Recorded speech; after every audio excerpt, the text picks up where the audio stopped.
পূজা cherry হলো package, ভালো নাচতে পারে, গানও মনে গাইতে পারে, ভালো অভিনয় পারে, দেখতে সুন্দর, সব কিছু আছে ওর মধ্যে। পূজা চেরির প্রশংসা আমি এবারও দম দেখার পর বলছি, আমি প্রাউড অফ ইউ। মানে পূজা চেরিকে নিয়ে কী বলবো, মানে ওর সাথেও আমাদের প্রথম সিনেমাতে আমরা অনেক দিন শুটিং করছি, 1-1.5 বছর, কিন্তু ফ্যামিলির মতো হয়ে গেছে। আমার আন্টিকে আমি এখনও মিস করি। এবং ভীষণ সবসময় আসতেন তিনি পূজার একটা সাথে। নারীকে, ও তো অল্প বয়স সিনেমা আসছে, ওকে অনেক ফাইট করতে হয়েছে, অনেক কষ্ট করে আছে দম। এবং দমে যে ওর অভিনয় এবং এত ম্যাচিউরড অভিনয়, এবং নিশু ভাই তো দুর্দান্ত অভিনেতা, নিশু ভাইয়ের সাথে টক্কর দিয়ে অভিনয় করা কিন্তু খুব ডিফিকাল্ট।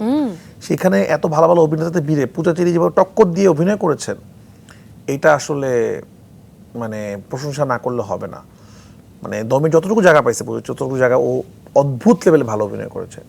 এবং পূজা চেরি যে একজন ভালো অভিনেত্রী, এটা নিয়ে কারো ডাউট নাই। একদম। এবং ওর লাইফে অনেক বিভিন্ন রকমের চড়াই উতরাই পার করেছে এবং এখনো খুব ভালো জায়গায় যাচ্ছে।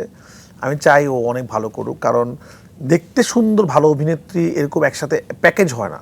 পূজা চেরি হলো প্যাকেজ, ভালো নাচতে পারে, গানও মনে গাইতে পারে, ভালো অভিনয় পারে, দেখতে সুন্দর, সব কিছু আছে ওর মধ্যে, ফিট, এবং এখন তো আরও ম্যাচিউর হয়ে গেছে।